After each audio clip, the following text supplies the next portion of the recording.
penelitiannya adalah pendekatan hermeneutika Al-Quran dalam tafsir Al-Quran perspektif ulama kontemporer.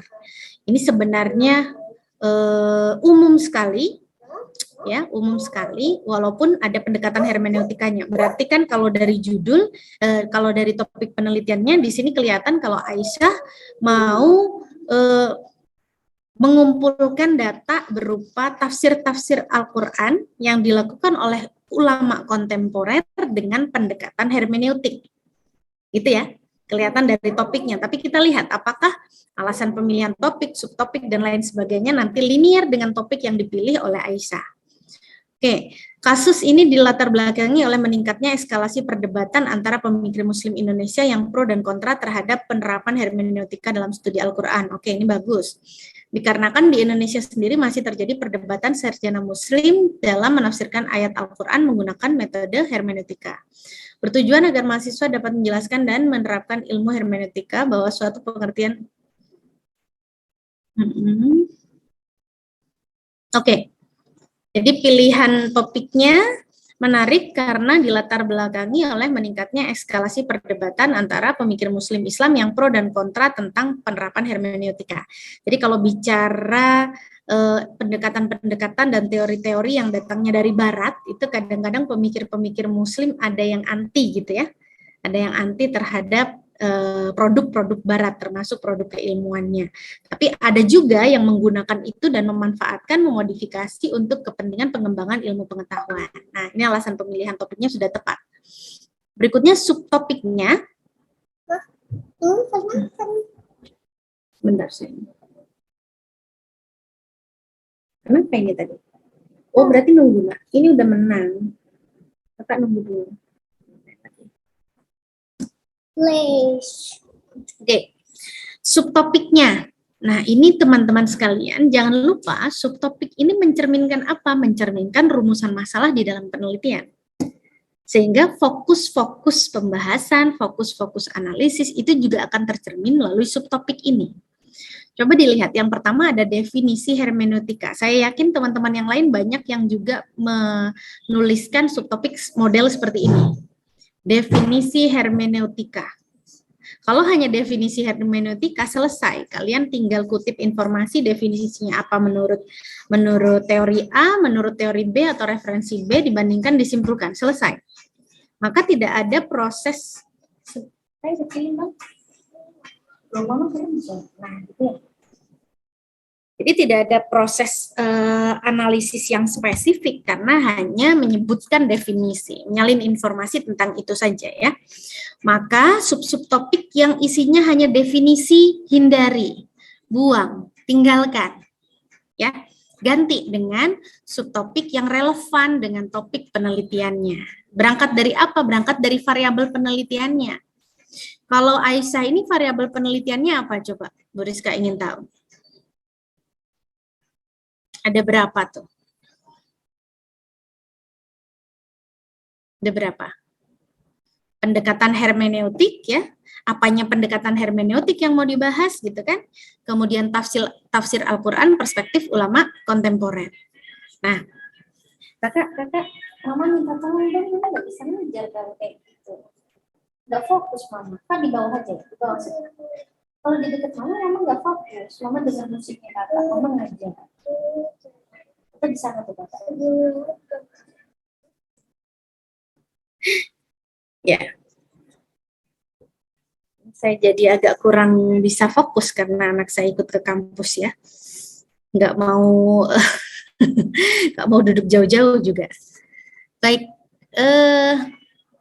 subtopiknya apa? Kalau bicara pendekatan hermeneutika Al-Quran dalam tafsir Quran perspektif ulama kontemporer, berarti apa sih data yang mau dikumpulkan?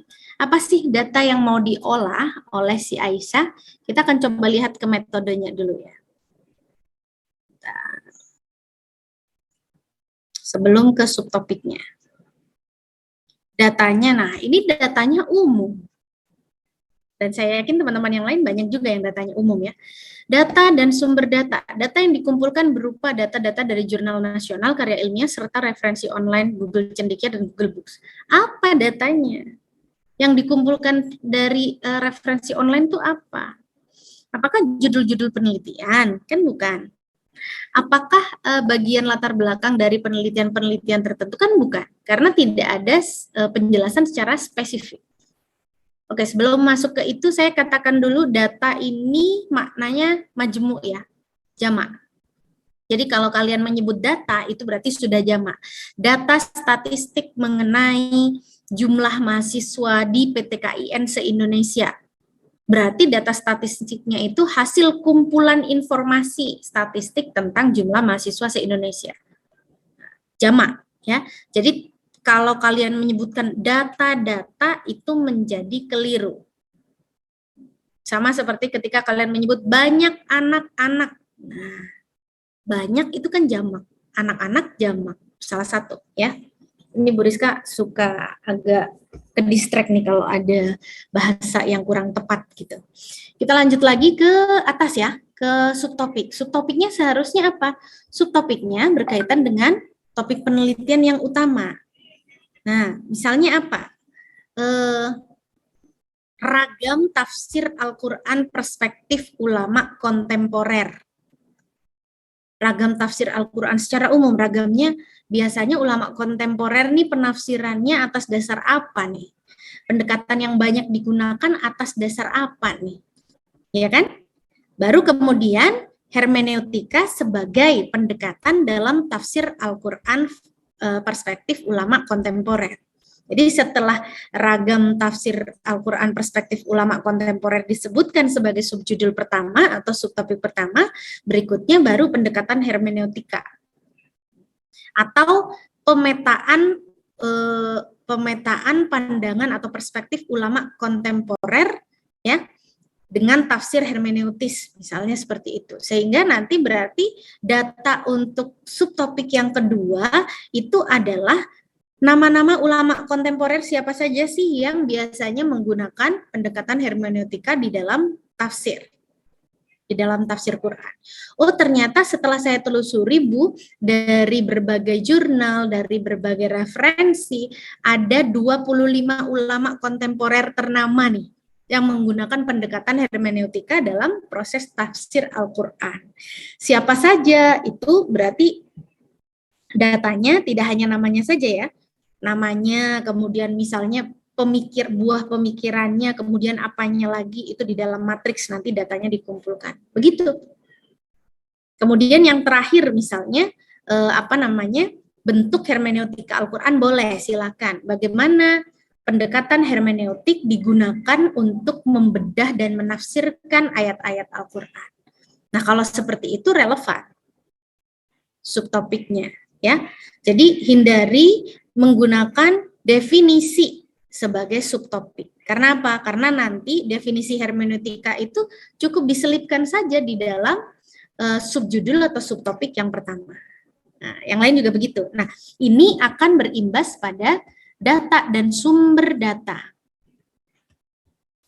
Jadi data dan sumber datanya harus relevan dengan rumusan masalah 1, 2, dan 3 atau subtopik 1, 2, dan 3. Misal tadi subtopik satunya apa? Subtopik satunya adalah ragam tafsir Al-Quran perspektif ulama kontemporer atau ragam pendekatan. Oh, ternyata ada pendekatan hermeneutik, ada pendekatan tekstual, ada pendekatan intertekstualitas misalnya ya. Oh, ada beberapa. Maka saya datanya nih harus mengumpulkan dari mana? Saya mengumpulkan data dari penelitian bidang ilmu Al-Quran dan tafsir selama 5 tahun terakhir.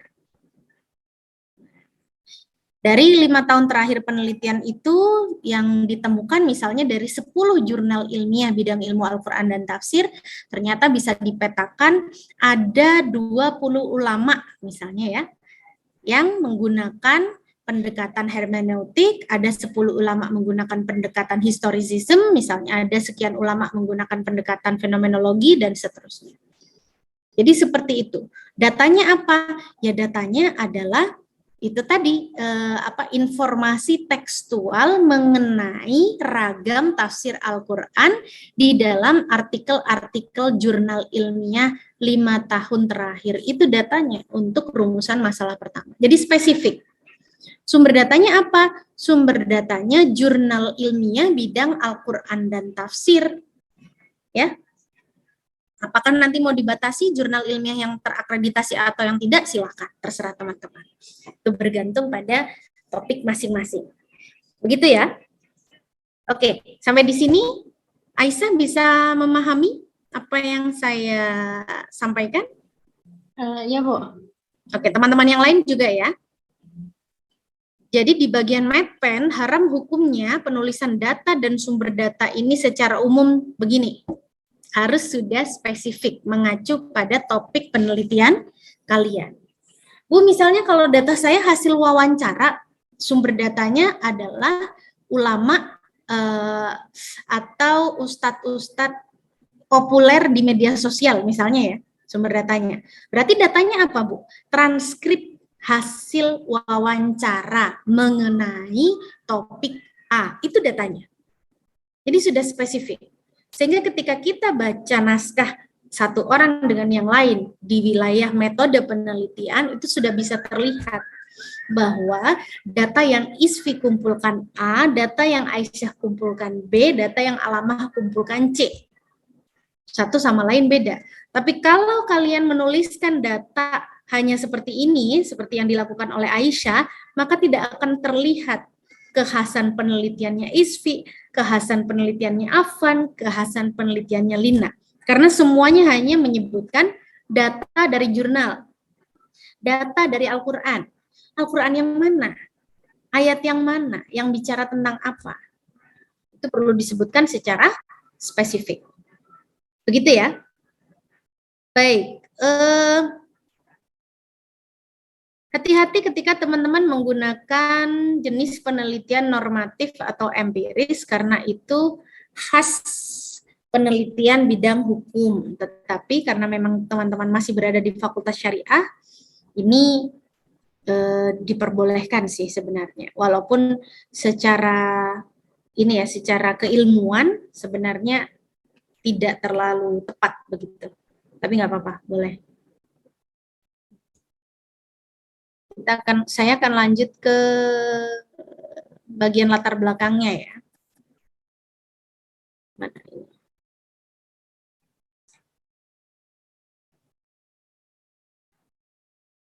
Baik, teman-teman sekalian, coba perhatikan di bagian latar belakang ini sudah bagus, ada footnote-nya ya. Kalau teman-teman perhatikan hasil UTS kalian, ini Bu Rizka nanti mungkin hanya ambil 2 contoh naskah saja secara acak ya, karena Bu Rizka harus persiapkan kegiatan pelatihan moderasi beragama siang ini. Oke, saya lanjut dulu. Jadi latar belakang penelitian, kita akan baca sekilas, Al-Quran merupakan mukjizat terbesar, bla bla bla. Namun dengan wafatnya baginda Nabi, umat Islam kehilangan tempat meminta penjelasan. Oke. Pada masa awal setelah wafatnya Nabi, umat Islam merujuk pada para sahabat yang dekat dengan Nabi untuk meminta penjelasan mengenai ayat Al-Quran. Seiring dengan evolusi dunia yang membuat semakin terbuka hubungan antara dunia Islam dan beberapa tokoh Islam mulai mengambil keilmuan barat untuk mengkaji Al-Quran, yaitu hermeneutika. Oke. Menimbulkan pro dan kontra di kalangan ulama, karena di dunia barat digunakan untuk memverifikasi apakah otentisitas teks Bible ya. Jadi hermeneutik itu memang digunakan dalam proses tafsir kitab suci. Akhir-akhir ini tipe-tipenya nanti diperbaiki sendiri ya di kalangan muslim, terutama modernis telah banyak memanfaatkan hermeneutika sebagai salah satu instrumen menggali isi kandungan Quran. Munculnya berbagai pendekatan baru jelas membuktikan adanya dinamika. Oke, sejak hermeneutika menjadi bagian dari upaya pemahaman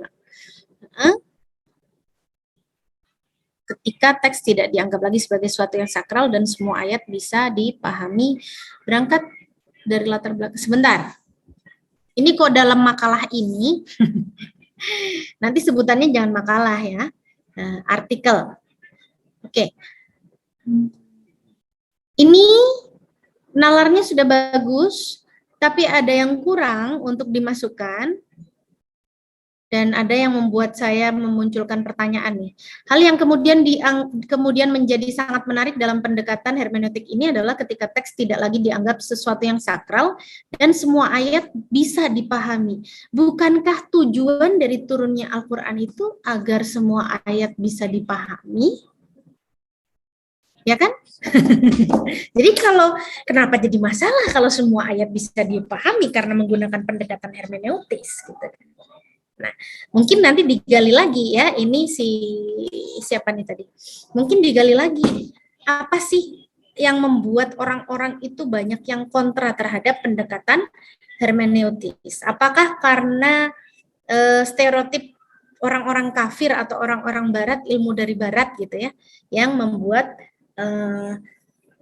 umat Islam atau ulama Islam, entah itu klasik atau gimana, kalian yang tahu, yang paham gitu, menolak menggunakan pendekatan ini misalnya.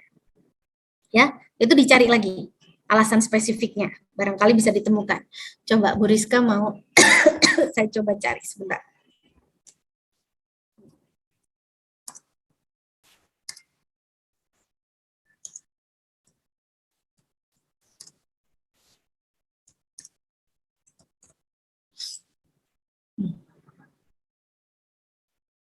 Nah, ini dia. Ini aja udah muncul kan, misalnya di Tanwir ID. Nanti mungkin bisa ditelusuri secara lebih spesifik ya. Maksudnya hermeneutika dalam wacana Islam dianggap hanya memberi warna barat dalam penafsiran Al-Quran. Singkatnya, metode ini bias ideologis. Itu mungkin bisa dimasukkan ya sebagai alasan, sebagai urgensi pembahasan. Oke, kita lanjut lagi. Di mana tadi? Ini ya. Nah, apa yang kurang dari latar belakang ini selain power dari analisis mengenai alasan spesifiknya mengapa hermeneutika penting untuk dibahas lebih lanjut gitu ya, adalah penelitian-penelitian terdahulu belum dimasukkan ke bagian latar belakang. Jadi di dalam tabel itu kan kalian sudah mengungkapkan 5 penelitian terdahulu ya. 5 penelitian terdahulu yang mirip topiknya dengan topik penelitian kalian. Maka itu perlu dicantumkan. Misalnya sudah spesifik disebutkan ya, di bagian akhir disebutkan penelitian serupa yang mengusung topik mengenai hermeneutika atau polemik hermeneutika di dalam tafsir Al-Quran sudah pernah dilakukan oleh beberapa peneliti. Ya, Sabul Bahri ya, pernah melakukan penelitian dengan fokus ini, bla bla bla dan seterusnya. Namun yang membedakan penelitian itu dengan penelitian kalian apa? Sebutkan. Namun penelitian ini hanya berfokus pada pendekatan hermeneutik di dalam konteks penafsiran ayat Al-Quran dalam surat Al-Fatihah misalnya. Jadi belum holistik. Kemudian penelitian yang kedua, ya, dengan topik yang serupa juga memiliki keterbatasan berupa ini. Sebutkan, bandingkan. Jadi kelima penelitian tersebut ya lebih ke arah mana? Sementara penelitian yang dilakukan atau fokus penelitian ini yang kalian lakukan adalah A, B, C, D. Caranya begitu. Ya, sehingga itu menjadi salah satu poin penting di bagian latar belakang untuk menunjukkan bahwa penelitian kalian punya novelty. Penelitian kalian punya kebaruan. Ada distingsi, ada pembeda, unsur pembeda antara penelitian kalian dengan penelitian lain. Ya, sehingga kalau di sini disebutkan ada 2 rujukan, itu bisa ditambah 5 rujukan lagi dari jurnal, kan begitu. Nah, itu catatan saya secara substansial, dan kemudian ada satu hal lagi yang perlu saya komentari. Teman-teman sudah semester 4, sudah pernah mengikuti mata kuliah bahasa Indonesia, sudah tahu referensi mana yang terpercaya, yang kredibel, dan yang tidak kredibel. Hati-hati teman-teman kalau misalnya bisa mencari referensi non-blog ya, atau referensi yang tidak berasal dari blog, silakan cari referensi dari jurnal atau dari buku-buku PDF, itu banyak sekali. Dan saya yakin misalnya tadi referensi dari website boleh dari website resmi, media massa itu boleh. Tapi kalau dari blog itu kan ini ya, dikelola pribadi biasanya seperti itu, dan kemudian derajat kepercayaannya, derajat akurasinya menjadi cukup rendah dibandingkan dengan ketika kalian memasukkan informasi atau mengutip informasi dari artikel jurnal. Hal yang perlu teman-teman ketahui juga ketika teman-teman menulis artikel untuk kepentingan submit di jurnal ilmiah, itu ada aturan spesifik bahwa 80% kutipan informasi harus berasal dari artikel jurnal ilmiah juga. Berat ya, agak berat memang, karena itulah di Fakultas Syariah kemudian konvensi ini diturunkan, ya, dilonggarkan. Dari 80% sumber rujukan itu berasal dari artikel ilmiah menjadi 60% saja. Nah, sehingga nanti maksimalkan ini ya, proses membaca artikel jurnal ilmiah sebelum kalian melanjutkan penulisan bagian metode maupun bagian bahasan. Baik, ini yang pertama. Sampai di sini mungkin ada pertanyaan sebelum saya lanjut memilih secara acak satu naskah lagi. Silakan. Ada pertanyaan? Aisyah, dari Aisyah sendiri? Nggak ada, Bu. Insya Allah paham. Oke. Ini mukamu kemana, Aisyah? Kenapa jadi jilbab tapi tanpa muka itu? Agak horor jadinya ya. Ini kena sinar kayaknya. Kena sinar ya? Masya Allah. Oke. Ini kalau malam Jumat kita kuliahnya mungkin teman-teman agak ngeri melihatnya. Baik. Saya akan lanjut ke naskah yang lain secara acak ya. Jadi Aisyah nanti silakan ditambahkan ya. Ini secara substansial, latar belakangnya sudah oke, tinggal ditambah itu tadi. Baik, kita akan acak. Kalau tadi Aisyah yang perempuan sudah ada satu, supaya adil saya carikan dari yang laki-laki satu.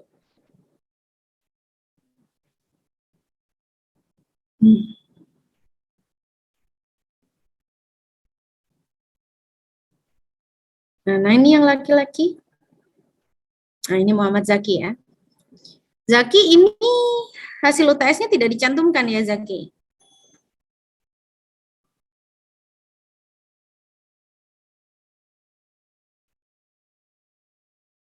Abdullah Kafabi juga begitu.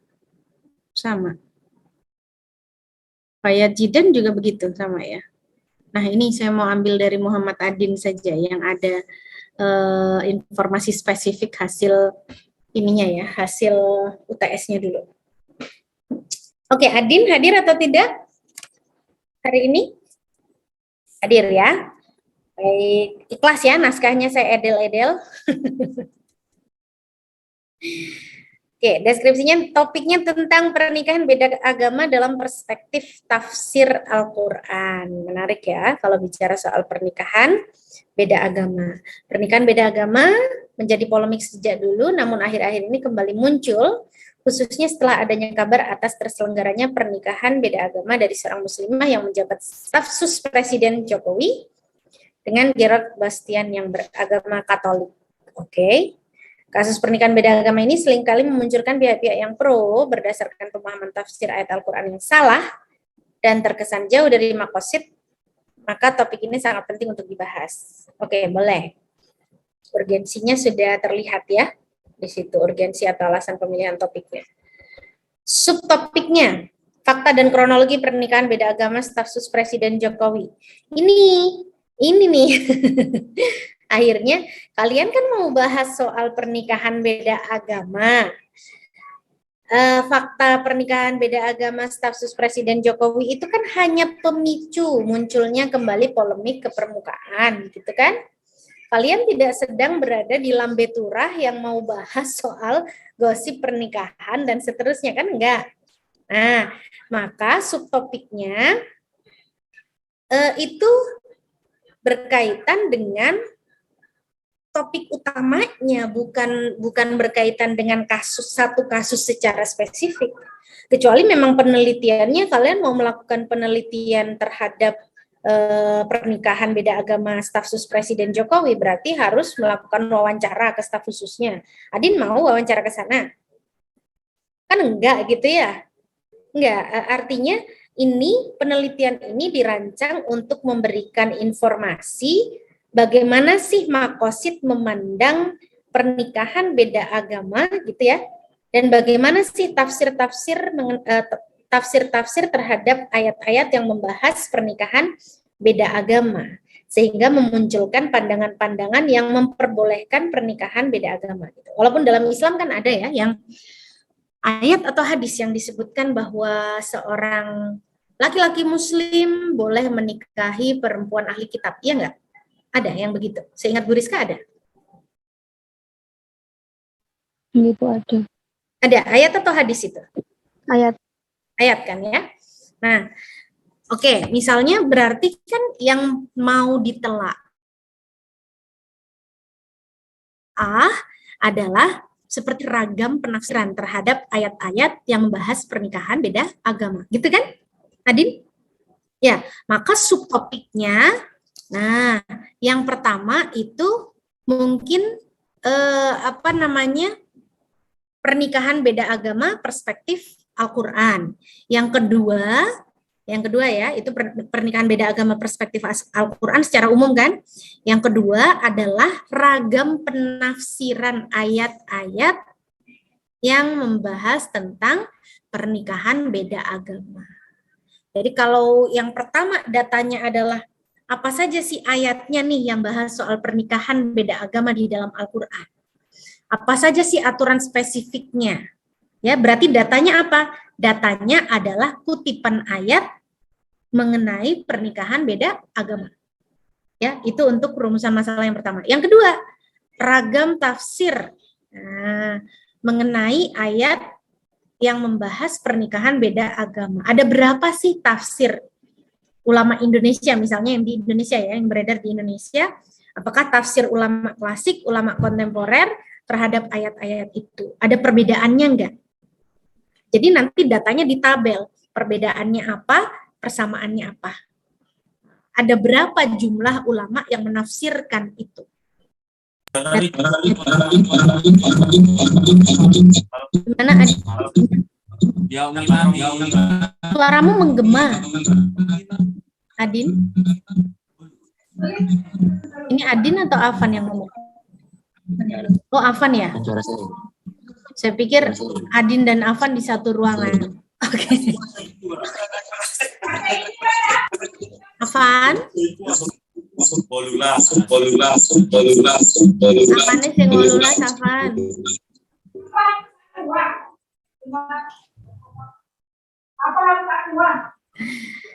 Yang punya nomor, oh ya sudah di mute. Terima kasih. Oke, gitu ya Adin. Jadi subtopik yang kedua itu akan sangat menarik ketika orang bisa membaca gitu kan ya. Oh, ini datanya temuannya Adin nih adalah ini loh ulama-ulama entah itu pakai istilah mazhab atau apa, kalian yang paling tahu ya. Misalnya ini loh ulama-ulama yang melakukan penafsiran mengenai pernikahan beda agama. Dan ragam tafsirnya itu disebutkan. Nah, ini perbedaannya. Oh, ternyata ada yang membolehkan, ada yang tidak membolehkan. Oh, ada yang membolehkan dengan syarat karena mengacu pada ayat ini, ada yang benar-benar keras mengharamkan misalnya. Karena dengan pandangan bahwa misalnya saat ini sudah tidak ada lagi ahli kitab. Ya kan? Sudah tidak ada ahli kitab yang benar-benar pure lah, yang benar-benar murni. Karena kitab-kitab agama non-Islam itu banyak dimodifikasi, gitu kan? Ada perjanjian lama, perjanjian baru, mungkin ada perjanjian Linggarjati barangkali, ya, misalnya seperti itu. Nah, dua itu saja sudah berat loh, Adin, ya kan? Karena yang pertama tadi hukum syarat ketentuan pernikahan beda agama itu udah muncul di yang pertama, ya kan? Dua itu saja sudah cukup saya rasa. Jadi di sana nanti Adin bisa memetakan. Bu, berarti datanya apa? Ya, datanya kalau yang pertama tadi ayat, yang kedua, data yang kedua adalah narasi tafsir dari ulama-ulama tertentu. Nanti Adin harus petakan. ulamanya ini dipilih berdasarkan apa? Karena kategori ulama itu beda ya dengan sekadar ustadz atau pendakwah gitu kan ya. Beda nggak? Jadi indikator ulamanya itu harus jelas. Maka nanti di metodologi penelitian, pemilihan ulama-ulama tertentu itu harus ada tahap spesifiknya yang disebutkan. Misalnya, tahap penentuan ulama dengan indikator apa. Itu di metodologi penelitian harus muncul tuh. Gitu ya.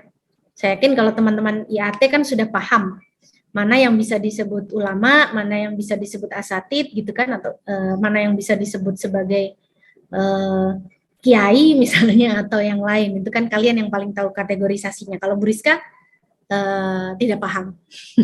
Jadi saya tidak bisa bantu secara substansial. Oke. Pendekatan yang digunakan deskriptif kualitatif, pengumpulan data, triangulasi, teknik pengumpulan datanya. Apa saja triangulasinya? Pengumpulan datanya apa saja? Ada triangulasi atau tidak? Masih ingat triangulasi itu apa, kata Bu Rizka dulu? Gabungan antara beberapa aktivitas pengumpulan data. Kalau itu triangulasi teknik pengumpulan data. Ya kan, misalnya satu dari wawancara, dua dari baca Al-Quran dan memetakan ayat-ayatnya, tiga dari analisis tafsir yang ada di media sosial misalnya. Berarti ada tiga proses aktivitas mengumpulkan data, maka itu bisa disebut triangulasi. Tapi kalau satu sumber saja yang dibaca secara spesifik, kemudian dipetakan, maka itu tidak menggunakan triangulasi ya. Oke, kemudian mana? Saya suka lompat-lompat ini. 1, 2, 3, 4, 5 ya, ini penelitian yang dikutip. Oh, 6, ada 6 penelitian yang dikutip. Oke, luar biasa. Lebih dari batas yang Bu Rizka berikan. Data dan sumber data.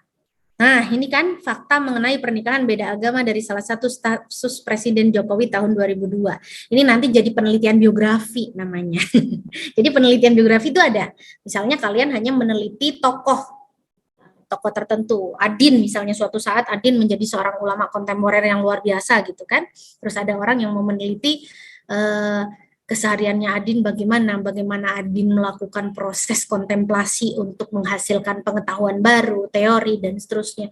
Itu penelitian biografi, pakai wawancara mendalam gitu kan ya. Kemudian analisis karya-karyanya Adin sebagai seorang ulama kontemporer misalnya. Tapi kalau ini agak susah jadinya, kalau harus membuat penelitian biografi dan menghubungi staf khusus Presiden Jokowi. Ribet nanti ya. Oke, itu di skip saja. Yang B, penafsiran para ulama dalam kitab-kitab tafsir terhadap ayat-ayat yang menjadi indikator pernikahan beda agama.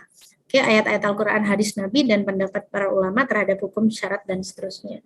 Ini sudah relevan, sudah relate. Hanya saja tadi Bu Rizka beri masukan untuk rumusan masalahnya, tinggal disesuaikan saja ya. Adin, ini sudah bagus. Kalau tadi masih umum sekali, punya si Salsa, punya Adin sudah spesifik. Ini menunjukkan bahwa data yang dikumpulkan pada poin A oleh Adin itu relate, relevan dengan rumusan masalah 1, dengan subtopik pertama. Data yang kedua ada di B yang dikumpulkan itu relate, berkaitan dengan rumusan masalah yang kedua. Yang ketiga berkaitan dengan rumusan masalah yang ketiga. Caranya begitu. Ya, ini sudah oke. Sekarang saya mau lihat dulu teknik pengumpulan datanya, literatur review. Ini pasti karena yang direview adalah referensi-referensi, entah itu Quran, hadis, dan lain sebagainya. Tapi yang jelas kalau di sini ada fakta mengenai pernikahan beda agama dari salah satu stafsus itu akan berubah juga, tidak hanya literatur review ya, kalau mau maksimal.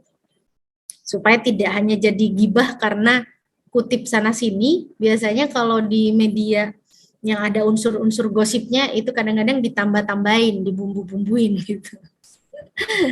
Kita lihat hasil pengembangan latar belakangnya. Perkawinan, salah satu kebutuhan hidup. Oke, ini pengantar lah, manusia sebagai makhluk berakal memiliki cara berbeda berlangsungnya proses di akad nikah. Diatur. Oke, pernikahan dalam Islam tidak hanya dipandang sebagai konsep muamalah atau hubungan manusia dengan sesama, tapi dipandang pelaksanaan ibadah yang paling panjang dan mendapat anjuran dari Rasulullah. Maka Islam mengatur pernikahan sedemikian rupa. Ini dapat dari mana informasinya bahwa pernikahan dipandang sebagai pelaksanaan ibadah yang panjang dan dianjurkan? Ada nggak kitab yang menyebut tentang itu, Adin? Ada kan pastinya?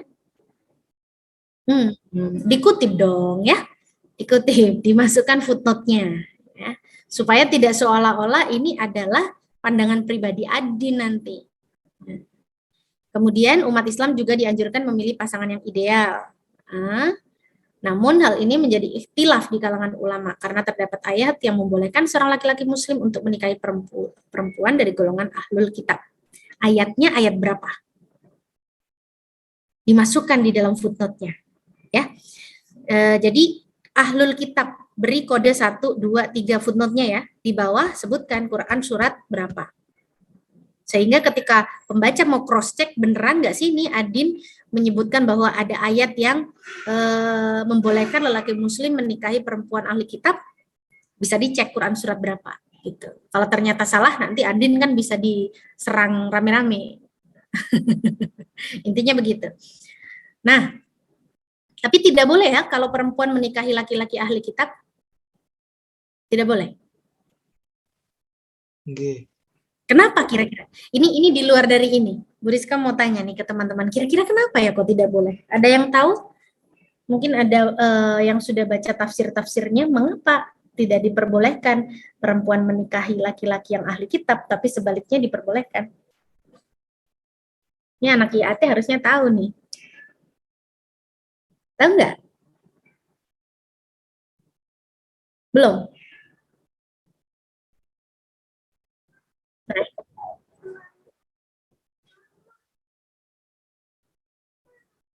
peran laki-laki berkaitan dengan peran laki-laki di rumah tangga. Apa perannya?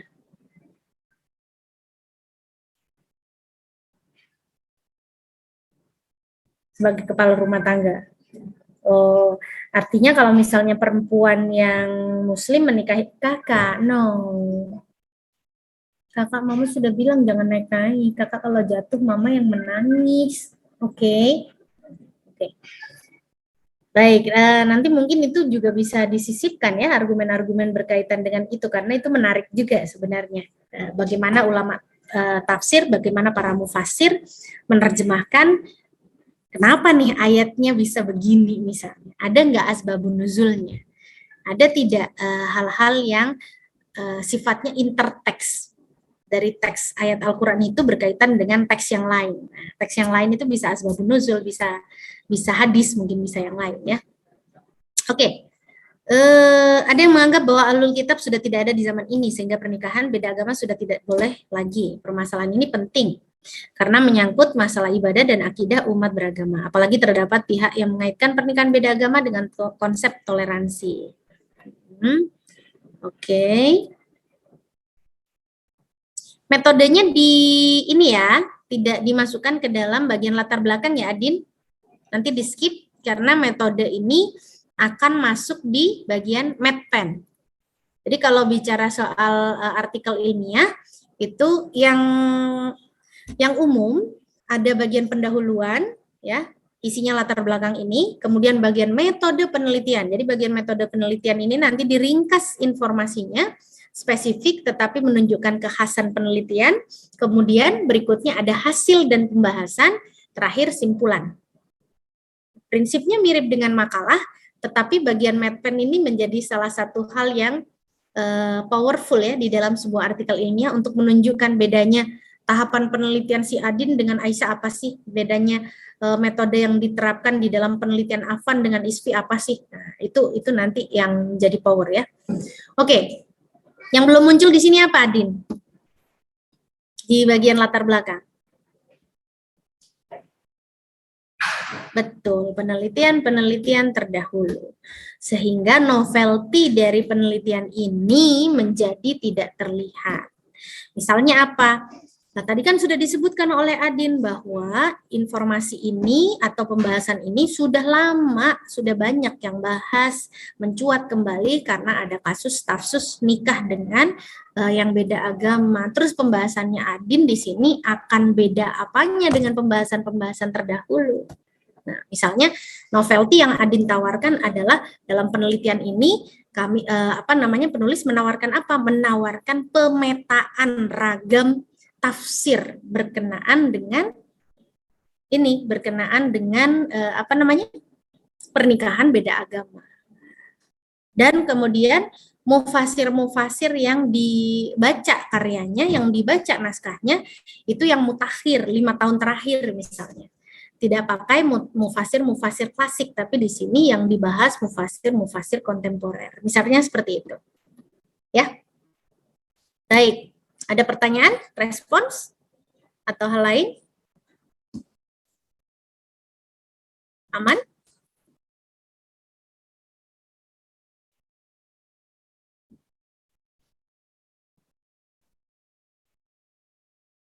Aman atau bagaimana ini? Bisa saya lanjut? Lanjut ya. Oke, ini sudah 2 naskah yang saya jadikan contoh. Semoga bisa memberikan acuan proses revisi untuk teman-teman yang lain gitu ya. Tapi nanti kalau memang ada yang benar-benar merasa kesulitan sekali, bisa japri Bu Rizka misalnya, Bu, kesulitan saya di mana, atau saya tidak bisa menemukan kesalahan di dalam naskah saya, Bu, kalau saya sendiri. Tetapi mulailah dengan ini ya, dengan tadi ISFI saya minta tolong untuk memasangkan teman-teman sepasang-sepasang untuk melakukan koreksi silang. Ya, sehingga teman-teman bisa dapat masukan, Andin misalnya dapat masukan dari ISFI, ISFI dapat masukan dari Adin, sebaliknya gitu. Zidan dapat masukan dari Aisyah misalnya, Aisyah dapat masukan dari Zidan. Begitu, sehingga nanti pekan depan naskah yang sudah kalian revisi itu kita akan bahas lagi. Ya. Baik, sampai di sini tidak ada pertanyaan?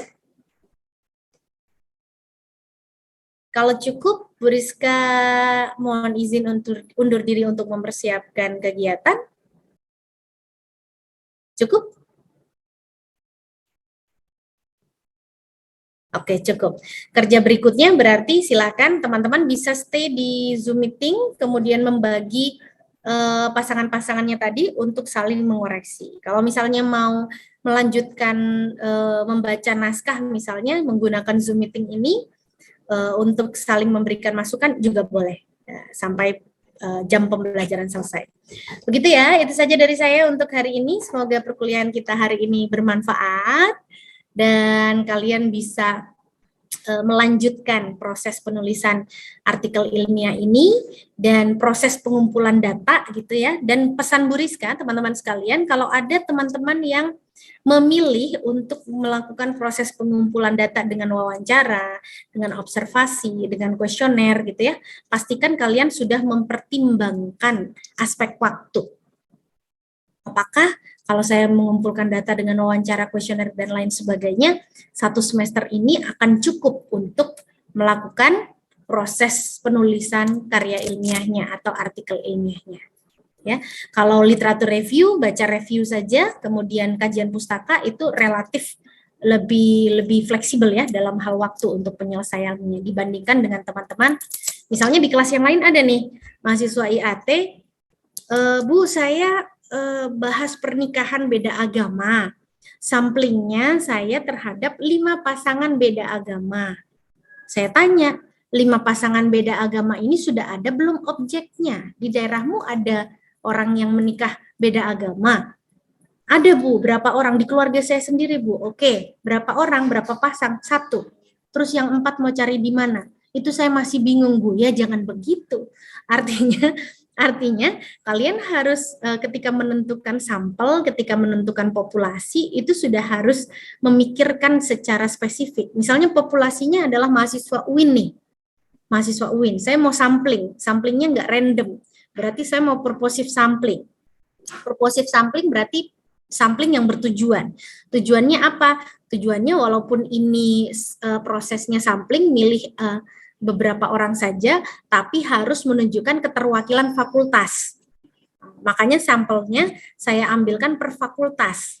Per fakultas ada prodi, harus menunjukkan keterwakilan prodi. Berarti saya ambil 5 mahasiswa per prodi untuk diwawancara. Misalnya gitu. Jadi sudah jelas siapa yang disasar, objeknya siapa. Jangan sampai kalian berimajinasi. Tentang 5 pasangan itu kan jadinya berimajinasi. Jangan-jangan tidak ada 5 pasangan yang bisa diwawancarai. Oke, baik, itu saja dari saya untuk hari ini. Terima kasih, semoga manfaat. Akhirul kalam, kita baca alhamdulillah bersama-sama. Alhamdulillahirabbil alamin. Jika ada salah dan khilaf saya mohon maaf. Wassalamualaikum warahmatullahi wabarakatuh. Waalaikumsalam warahmatullahi wabarakatuh. Syukran, Bu. Matur nuwun, Bu. Sama-sama. Sehat-sehat semuanya ya. Ya, Bu. Ibu sehat juga. Amin. Terima kasih Akmal.